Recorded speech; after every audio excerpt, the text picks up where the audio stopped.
قل هذه سبيلي أدعو إلى الله على بصيرة أنا ومن اتبعني وسبحان الله وما أنا من المشركين. بسم الله الرحمن الرحيم. الحمد لله رب العالمين، وأصلي وأسلم على المبعوث رحمة للعالمين سيدنا محمد وعلى آله وصحبه أجمعين. أما بعد, dear brothers and sisters in Islam, Assalamu alaikum wa rahmatullahi wa barakatuh. Our first caller for today is Sadiqah from Bangladesh. Assalamu alaikum wa rahmatullahi wa barakatuh. Wa alaikum assalam wa rahmatullahi wa barakatuh. Sheikh, in my country, most of the people follow the opinion that a little amount of nutmeg is not haram, and most of the food in our country contain this nutmeg. They use a spice mix called garam masala, and some people put nutmeg in this spice mix, some people don't. So I know some famous food and know the recipes like biryani, any kind of biryani or kachi tehari, chicken roast or beef curry. Usually the food we eat in the restaurant or we eat as a guest in someone's house or in a special day, we cook this kind of food, and most of the people use nutmeg. We don't use, and those who follow the opinion don't use. But if I go restaurant or someone house and I know the recipe that this recipe contain nutmeg, should I ask them if they put this or not? Because by tasting I cannot say if they put this or not. Should I ask first of them all, before? Okay, I got your question. First of all, we've spoken about the issue of nutmeg many times and said that it's an issue of dispute among scholars. And the reason for that is they all agree that a large amount of nutmeg is intoxicant. But due to the fact that it has been used for so long by people in very minimal quantities in food, there is a dispute of opinion. On the opinion that some scholars say using a very minute amount of it is permissible, and this is done in Saudi Arabia, where they allow some of the ingredients of food, providing it does not exceed a specific percentage. So if people follow this opinion, there's no problem, inshallah. Those who say that, no, it's totally prohibited, whether a lot or few, would refrain from doing this. Either way, if you go to a Muslim's house, you do not ask whether they have used nutmeg or not. If you go to Muslim restaurants and the likes, you do not, because the default is that it's halal until proven otherwise, and checking and asking is not from Islam, and Allah Azza wa Jal knows best. Sumayya from the UK. Sumayya?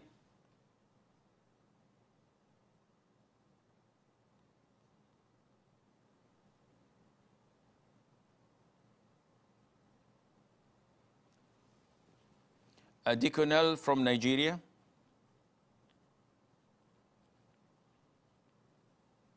Assalamu alaikum, Sheikh. Salamullah barakatuh. My question is, if one wants to open like a restaurant, that would abide by the Islamic rulings, is it important for one to say, this restaurant, this section is for males only or for females only, or how would one work around things like that so that people don't use one's restaurants as a joint for maybe dating and so on? Would you be fine if you're walking with your wife and you enter a shop or a restaurant and someone asks you for proof that she's your wife or your sister or your aunt? The answer is no. And therefore, your job is to serve food. And the default is that people are entrusted for their religious commitment. If a person comes with a lady, we're not obliged to ask whether she's a mahram or a wife of his or not. And this is between him and Allah Azza wa Jal. Now, if you can provide a special place for women to dine in so that they could have their privacy, that would be fine.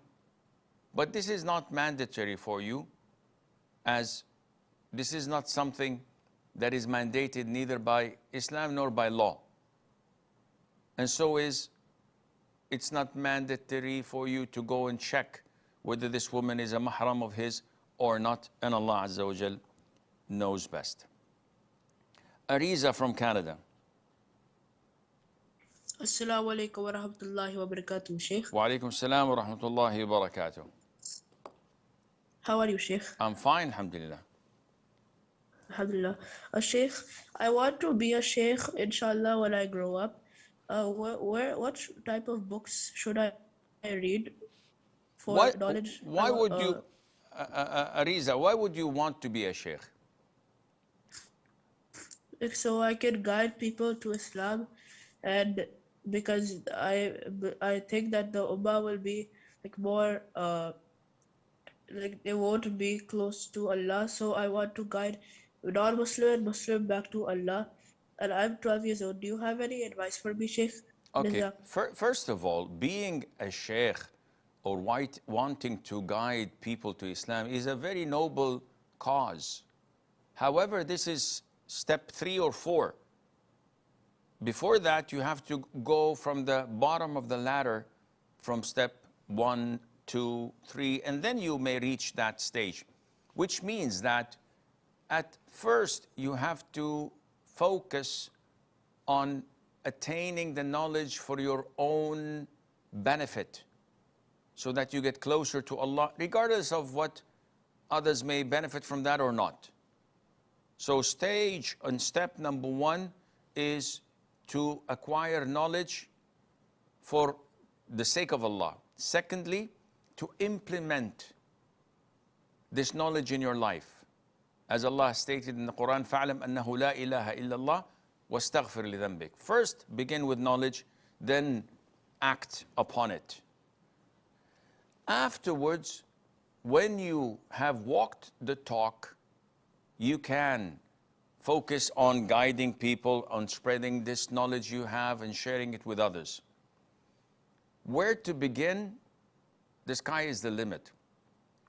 The first thing you should focus on is memorizing the Quran, knowing the meanings of it, the tafsir of the Quran, and the sciences surrounding it, which may necessitate that you, in parallel, study Arabic, because you cannot be a sheikh. You cannot give fatwas.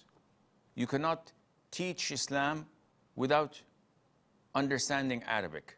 Otherwise, you'll be depending on some other people's translation, and this is not proper or even allowed for someone to give such verdicts without himself mastering the Arabic language and knowing the Quran himself. Also, you have to study Aqeedah, and you start with the basics. So after going through a program of studying the tafsir of the Quran and knowing the vocabulary of the Quran and when and why such verses were revealed, what is abrogated and what is not abrogated and the likes, and memorizing the Quran, you should focus on issues of Aqeedah. So you study the basics of Aqeedah, the beautiful names of Allah Azza wa Jalla and His attributes. Also you study the concept of Tawheed, Al-Rububiyyah and Al-Uluhiyyah in the book of Tawheed, Kitab al-Tawheed by Sheikh Muhammad ibn Abdul Wahhab is one of the basics in the 101 in Tawheed. Also you can study the book of the three principal fundamentals. And as you go up, you study al-aqidat al-wasitiyya and al-tahawiyya. In fiqh, you start with a particular school of thought, and you take one concise book of that particular school of thought, regardless of what school you're studying. And then after you finish it, then you grow up to something bigger, and then you go up to comparing schools of thought together, and then you go to books like Bulugh al-Maram or Umdat al-Ahkam, where you can take the most authentic opinion from the hadith directly, so that you can filter all what you've studied throughout this methodology, and so on. But you cannot do this on your own. You need a sheikh, a tutor, a scholar who would mentor you and guide you throughout the way, insha'Allah azza wa jal. Khalilullah from Nigeria.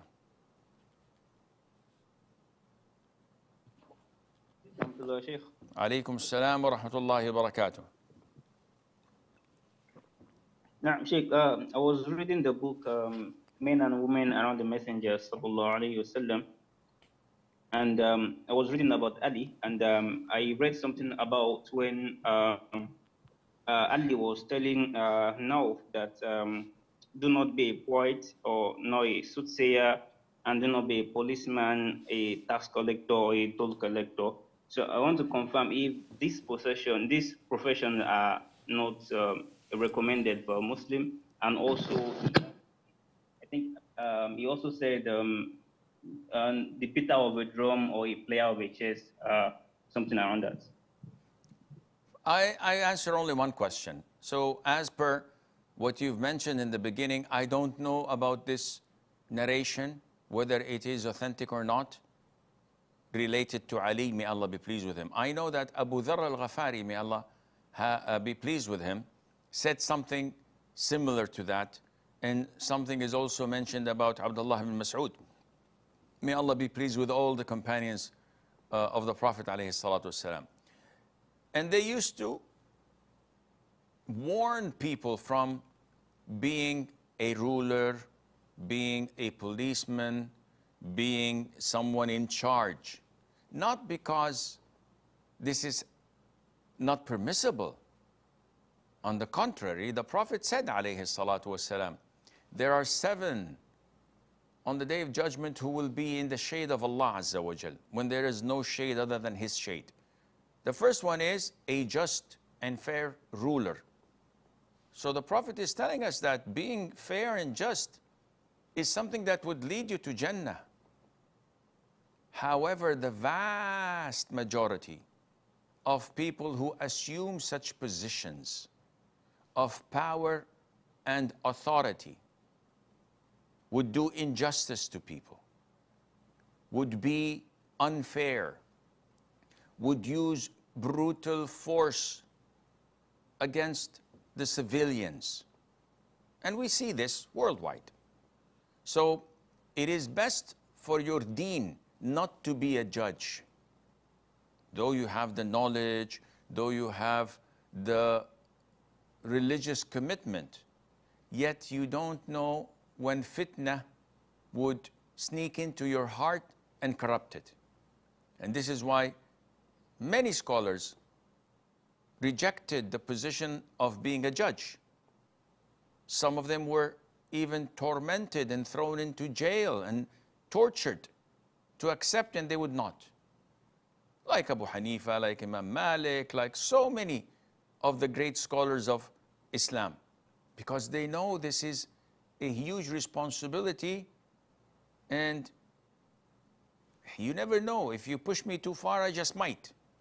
You never know what may happen when they see the money, the gold, and the power, when someone who's close comes to them and cries and says, I need a favor just once in a lifetime, and they would compromise their religion accordingly. So I hope this answers your question. Muhsin from Germany. Assalamu alaikum wa rahmatullahi wa barakatuh, Sheikh. Wa alaikum salam wa rahmatullahi wa barakatuh. Sheikh, my question is, what is the ruling on a student of knowledge or someone who is eager to increase his knowledge and piety, wasting his time with video games, YouTube, or even football training?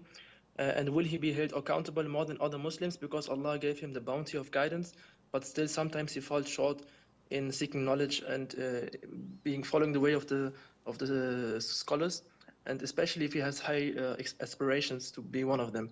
Barakallahu feekum, and may Allah accept from you. And may Allah Azza wa Jal put barakah in you and our viewers. Akhi, life is a test, and it is not a one size that fits all. And people differ in their inclination, orientation, and aspiration. Some of the people have high aspiration and they are really dedicated to what they do. And Allah puts barakah in their life, in their time, and their knowledge. Some people are qualified. May Allah forgive us. But they don't have the aspiration. They don't have the zealth and the power to pursue. So they may fall weak or lag behind. We don't jump the gun and say, okay, those are punished more than others because they're more qualified. This is in Allah's hands. But if you want to reach high goals, you have to spend time and money. You cannot reach the stars by sleeping on your bed at night. And therefore, if you have such high aspirations and you waste your time on video games, on watching TikTok, or wasting your time on social media in general, then you've lost. And this is a clear sign that you're not up to it. Make dua. Surround yourself with righteous practicing students of knowledge, because this motivates you to compete and to excel in your pursuit of such a noble cause, and Allah knows best. Char from the US. Assalamu alaikum, Sheikh. Can you hear me? Alaikum salam wa rahmatullahi wa barakatuh. Yes, akhi. I have two questions. I can only answer one, unfortunately, because the list is too long. Okay, so I'll save the next one for second one for next time. This has to do with investments. I've been a student of Islam since 2010. I was born in America. For investments, retirement, there was medical marijuana that was legalized, and I had invested in the stock for medical marijuana to be used as medical. And I did my research and all that, and the stock fell, and as it fell, they changed, this is out of Canada, they changed to recreational and then purchased a bunch of liquor stores. So as the stock fell, it went from what I felt was halal down quite a bit of money, and now it's like I'm trapped. And I'm stuck because I feel like now this is for sure haram, and I've lost money, and I have to wait another year if I want to sell to even break even. Do I sell now and trust that He will fix the mistake? I don't know what to do, and I feel sick to my stomach over this. I made a mistake. My intention was to save money to make hijrah to Medina, which things are going good on that. But now I have this issue. I would appreciate your consulting, and also you're appreciated very much by many. Don't listen to the critics. Jazakallah khair, barakallah feek. This by itself makes my day. The critics are a lot, alhamdulillah, but yeah, inshallah, I have a thick skin, and it wouldn't, inshallah, bother me a lot. Akhi, you do trust Allah, and you are a student of knowledge for 13 years, and you want a noble cause to go to Medina, and Allah Azza wa Jal will make this happen soon. Don't worry about that. Rizq is in Allah's hands. Yes, when you did your research and medical marijuana at the beginning was legit, now it's shifted into recreational marijuana and to be sold in liquor stores, and a lot of the states have permitted it to be consumed by the public for recreation in specific dosages or weights. Now this becomes haram without any doubt. So my advice to you is to sell immediately. And whatever you lost, Allah will compensate it for you without any doubt. But waiting for the prices to go up while knowing that, without exaggeration, 80% of the income is haram because it's used for basically recreational purposes. Nobody uses it as a medical substance except maybe 15 or 10, maybe 20% at most. The rest would buy it for recreational purposes. Then I would suggest that you bail out, and Allah Azza wa Jal would compensate you for that without any doubt. Sajida from Canada.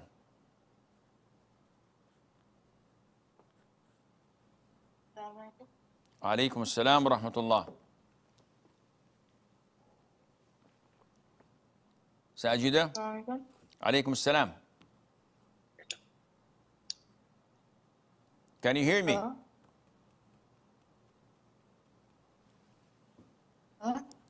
Okay, I think Sajida has a problem with her speakers. Salman from India.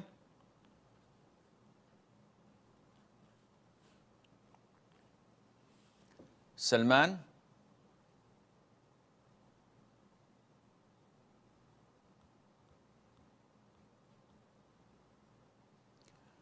Yusuf from Ghana. Assalamu alaikum wa rahmatullahi, Sheikh. Alaikum assalam wa rahmatullahi wa barakatuh. Allah bless you. And yesterday I asked a question about a person joining solar. And you made it clear that if the first line is completely full, he can start a new line. But I was concerned about where should he start the new line from middle to right, from middle to left, or starting it from where? okay, Sheikh Yusuf, if you pay attention to what I said yesterday, and if you go into the recording, you would say that the first statement I said was he should start exactly behind the Imam. Because I understood your question. Some folks, when they enter the masjid, they start from the very right of the line, leaving the whole area to the middle and to the left empty. And this is wrong. And this is not right. The right position for you to start a line or a row is right behind the Imam, so that the row would spread evenly from the right and the left. It is not correct that number 20 on the right is better than number 5 on the left to the Imam. No, number 5 is better than number 20. Not only that, number 5 on the left is better than number 6 or 7 because he's closer to the Imam. So I hope you go back to the recording and you will find that I mentioned this yesterday's answer, and Allah Azza wa Jal knows best. We have a short break. Stay tuned, and inshallah, we'll be right back.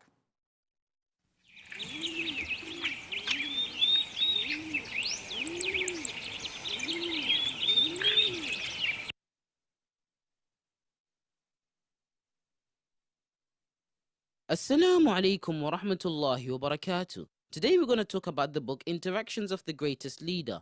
Anas ibn Malik, may Allah be pleased with him, said, out of all the Ansar in Medina, Abu Talha had the most date palm trees, and the most beloved of his land was Bayraha, a piece of land that faces the mosque. The Messenger of Allah sallallahu alaihi wasallam used to enter it and drink from some water therein. When the verse which means, never will you attain good reward until you spend in the way of Allah from that which you love, was revealed, Abu Talha stood and said to the Messenger of Allah sallallahu alaihi wasallam, O Messenger of Allah, the Almighty says, never will you attain good reward until you spend in the way of Allah from that which you love. And the most beloved part of my wealth is bayraha. Therefore, it is a charity for the sake of Allah, and I hope that Allah accepts it and stores it for me in my record for good deeds. So use it in any way Allah shows you. So the Messenger of Allah sallallahu alaihi wasallam said, "This is such a good action. This is profitable wealth. I have heard what you have said, but I see that you should give it to your relative." Abu Talha, may Allah be pleased with him, said, "I shall do so, O Messenger of Allah." So Abu Talha divided it between his relatives and cousins, and among them were Hassan and Ubay ibn Ka'b. That is how the Prophet of Allah sallallahu alaihi wasallam used to advise them about which places are more suitable for charity. Reported by Al-Bukhari and Muslim.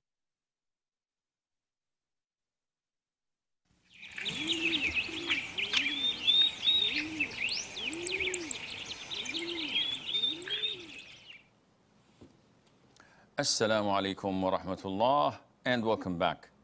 Brother Anas from the UK.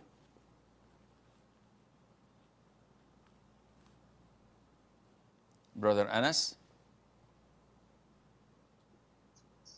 Assalamu alaikum. Alaikum assalam wa rahmatullah. Yes, my friend.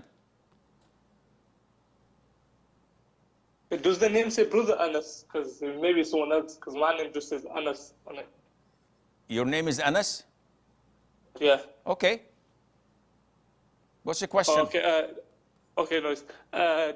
Do not, my driving instructor, he charges me less than what he should charge, but his boss said it's not like allowed, but the boss has to get a certain amount of money a certain amount of money, and whoever exceeds it, the driving instructor gets to keep it, and every single time the boss always gets his money, whether he charges me £1 or £20 or the exact number, exact price, but the boss always gets his money. Your contract is with the instructor or with the boss? I'll give the money to the instructor. But your contract is with whom? I don't have a contract. It just. Then you have no relationship with the boss. As long as the instructor is the one who's giving you the lessons and he's the one who's charging the money, it's not your problem what he does with the money. Okay. Barakallah feek. Ilyas from Morocco. Assalamu alaikum, Sheikh. Alaikum assalam wa rahmatullah. Hayyak Allah. So I work as a freelancer helping e-commerce brands grow their email marketing revenue with email campaigns. So when Q4 comes, there is Christmas and Halloween, and this part of the year is the most profitable for these brands. Is it permissible to help them offer discounts on these occasions? I know it's haram to help promote these religious holidays, but I was thinking of creating raw emails which do not contain any indication or any keyword or visuals for that holiday. Jazakallah khair. Wa jazak. It is not permissible to endorse or assist in non-Muslims' feasts and holidays. But if this is a selling season where people usually focus on selling their items, and the people buy because they're used to buying cheap throughout the whole year in this, like the Black Friday, they call it Black Friday, and the likes.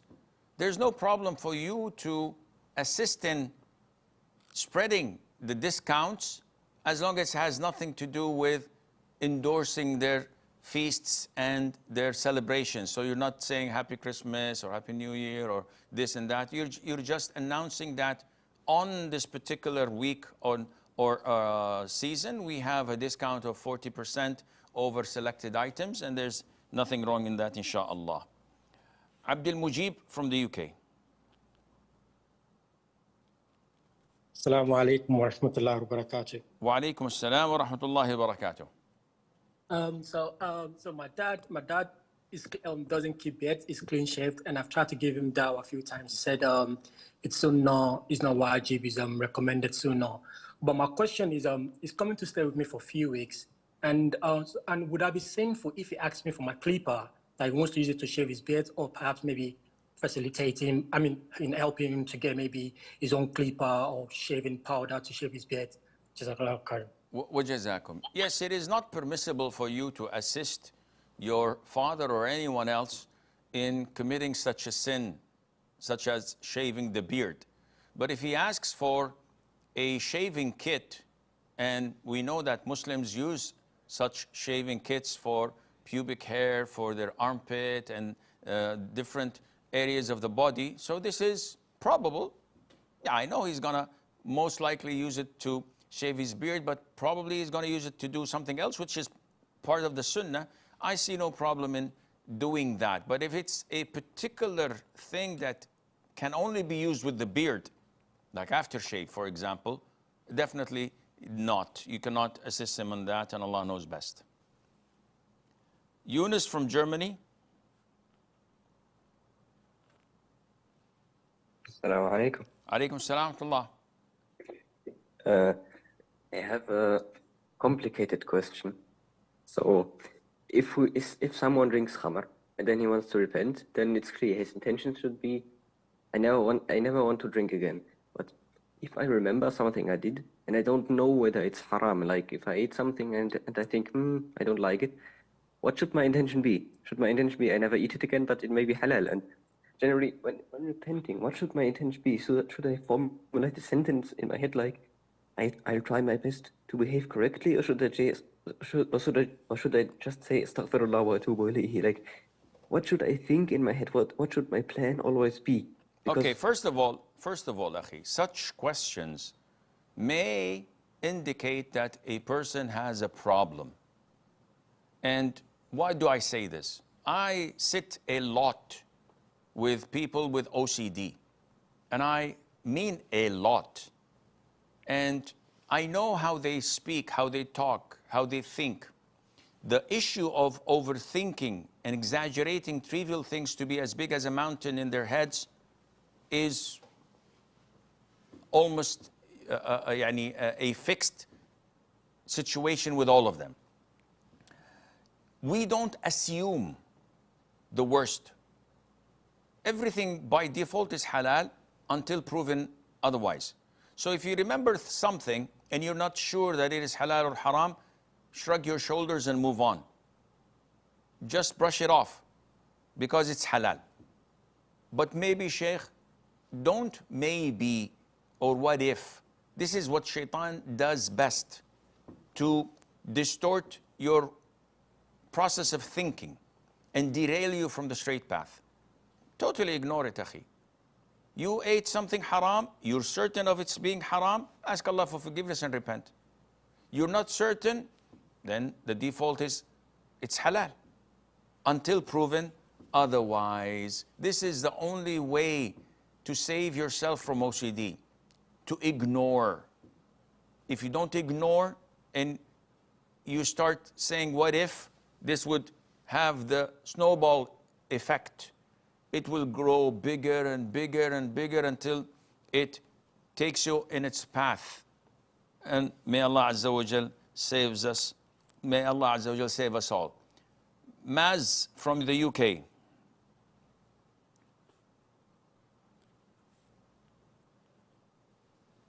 Maz.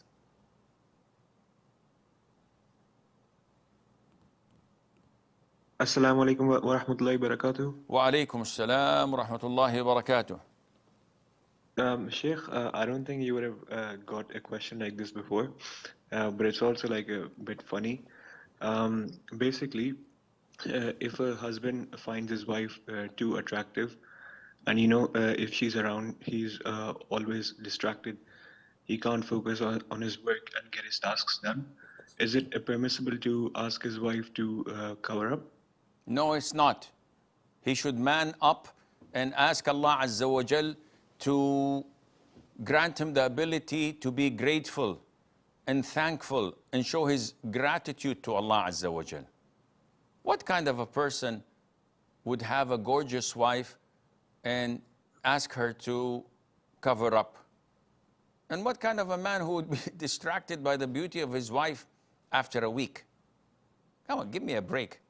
This is not a funny question. This is a mental illness with such a person who is distracted by the beauty of his wife. Instead of enjoying what Allah made halal for him and making the best of every minute with such a wife and showing his gratitude to Allah, he wants to cover her up. What about if he finds money in his bank account after years of saving? Wouldn't that distract him as well? I can send you my bank account if you want to not be distracted. This is not logical nor normal. May Allah Azza wa Jal protect us all. Uzair from Baluchistan. Assalamu alaikum wa rahmatullahi wa barakatuh, Sheikh. Alaikum assalam wa rahmatullahi wa barakatuh.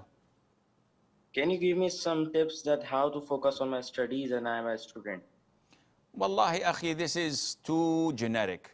People differ in their concentration. People differ in what pushes them to study.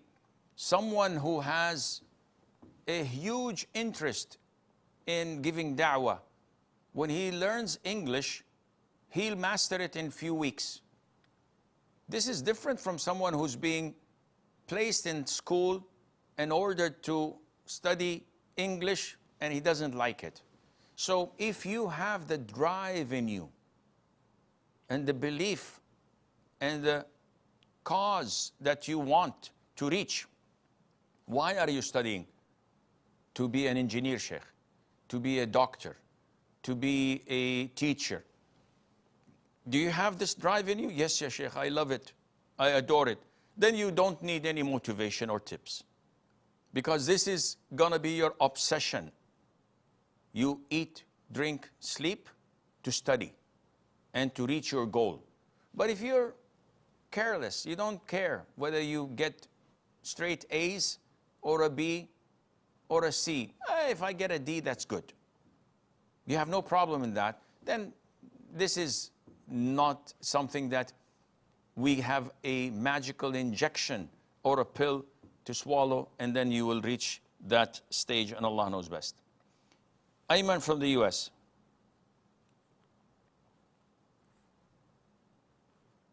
Ayman.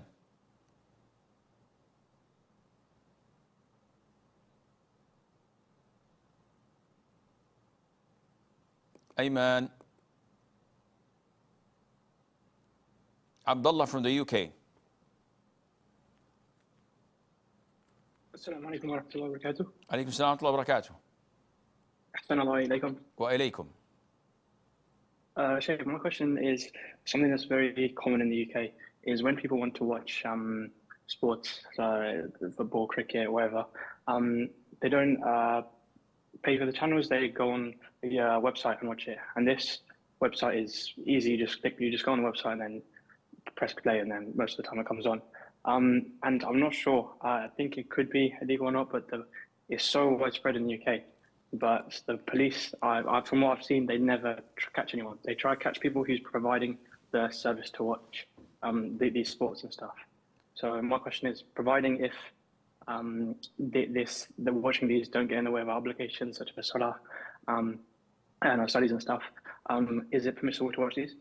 First of all, if the material you're watching is halal, such as cricket, and there isn't anything haram involved, and these websites are open freely, I don't have to hack or to violate any rights. It's there, it's free.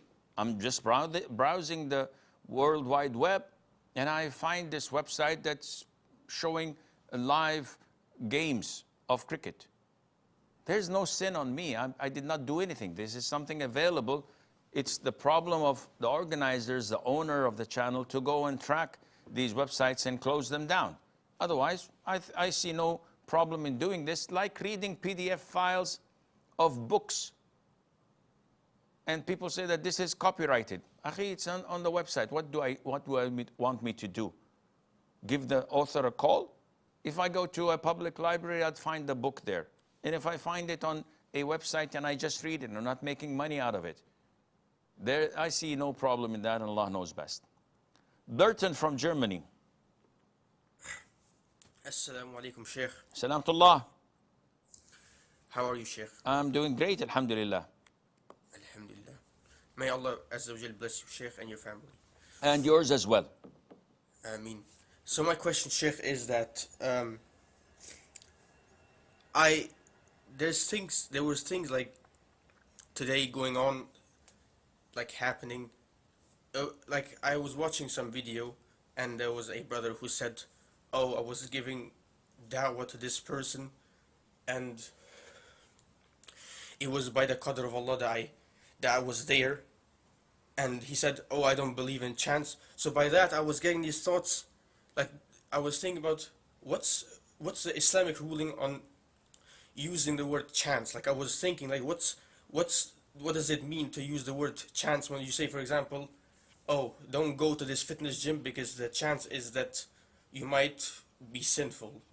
So what's the ruling on this? Like there is nothing wrong, akhi, from in using the word chance, because it is similar to a possibility.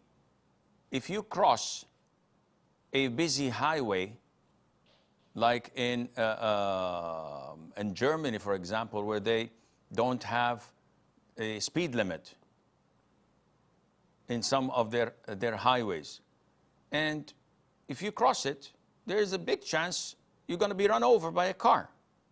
So there's a possibility. If you mean a coincidence or luck, even the terminology luck was used in the Quran. لَذُو حَظٍ عَظِيمٍ. Great fortune, great luck. And a coincidence, to our understanding, is something that was unplanned.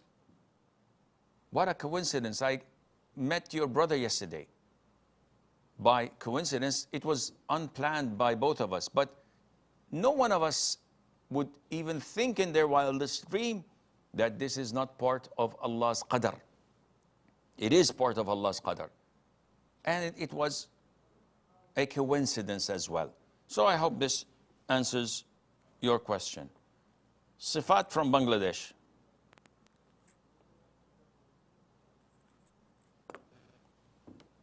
Sifat.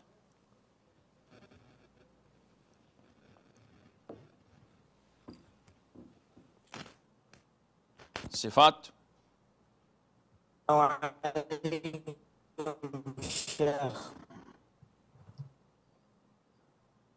Hello, Sifat.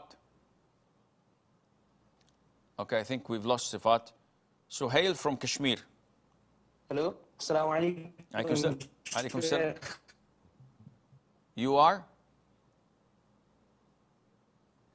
Assalamu alaikum. Wa alaikum salam to Allah. Who's this? Muhammad Rasul from UK. Hayyak Allah. I don't have your name here, but let's go. Ya akhi, wallahi, I have a question. It is, I think it's for all the Muslims in around Europe. We have a kids, and basically in here in UK, and the kid is going to school. Basically, they teach them about genders, and we have no choice. And the best way, basically, have to leave Europe. And where we go, we're from Iraq, and which is not safe, and we are basically in bad position, and we don't know what to do, because if we go with the bear and the wives go with the niqab, we might be asked every week. You know, we have to go to police. You know, where we go is not safe. Basically, you know, it's Sunni, but it's run by you know what I mean? Okay, so, Akhi, this is a problem that most Muslims living in Kafir lands face.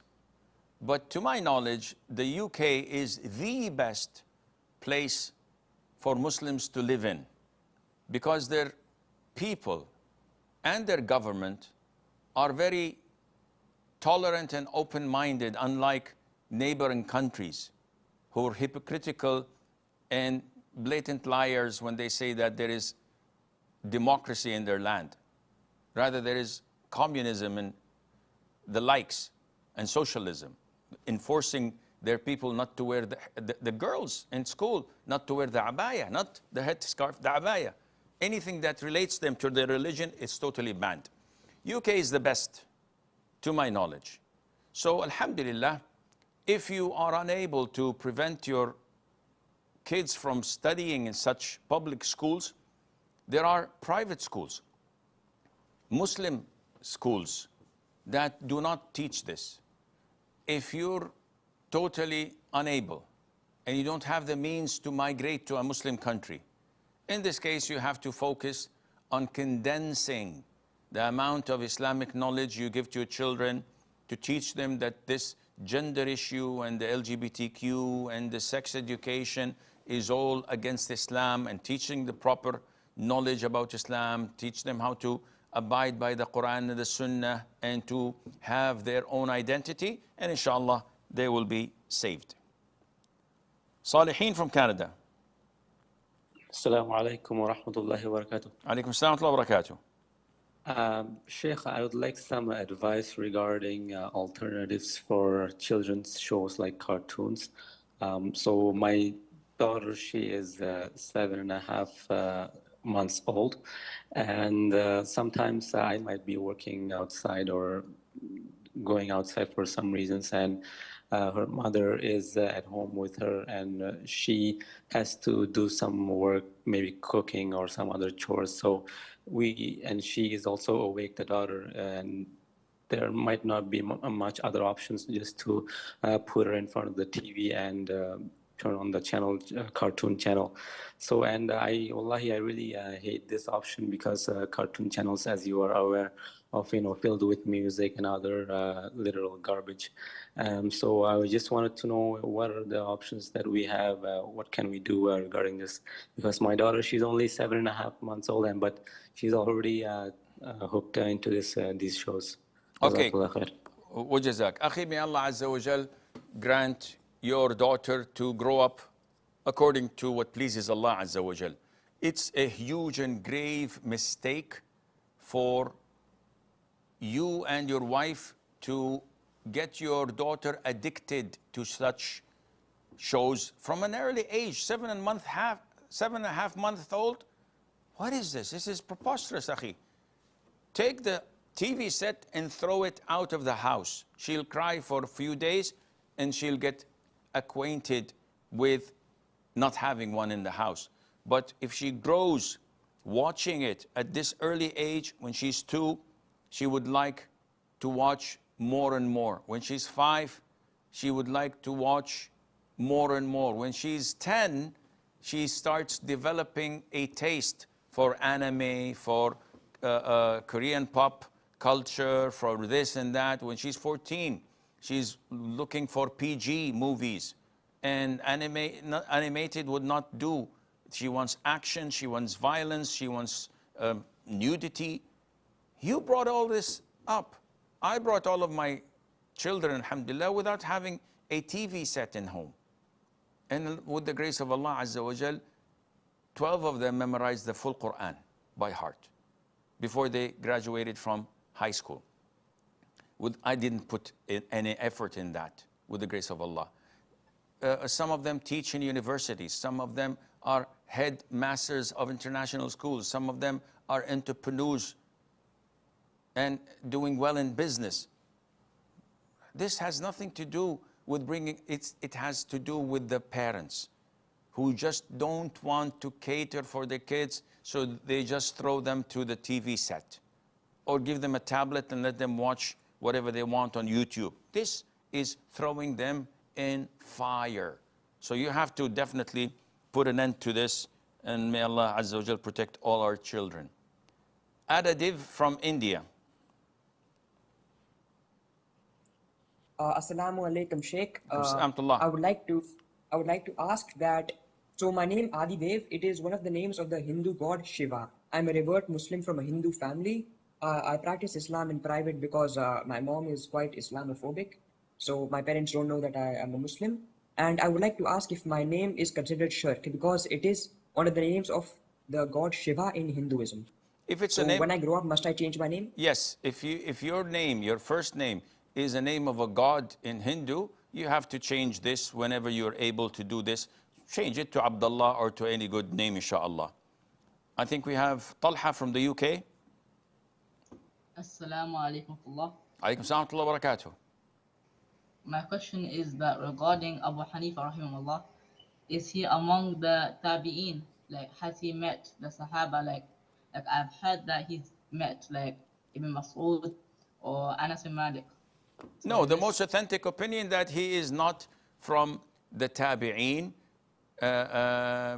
He is from tabi'it tabi'in, and this is as good as a tabi'in because these three favored generations that the Prophet ﷺ told us about, the companions, the tabi'in, and the tabi'it tabi'in. So the most authentic that he is one of the tabi'it tabi'in. May Allah have mercy on him and may Allah be pleased with him for all the goodness that he had given to the Muslim ummah. This is all the time we have until we meet next Saturday.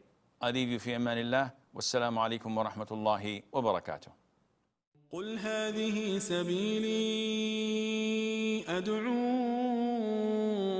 إلى الله على بصيرة أنا ومن اتبعني وسبحان الله وما أنا من المشركين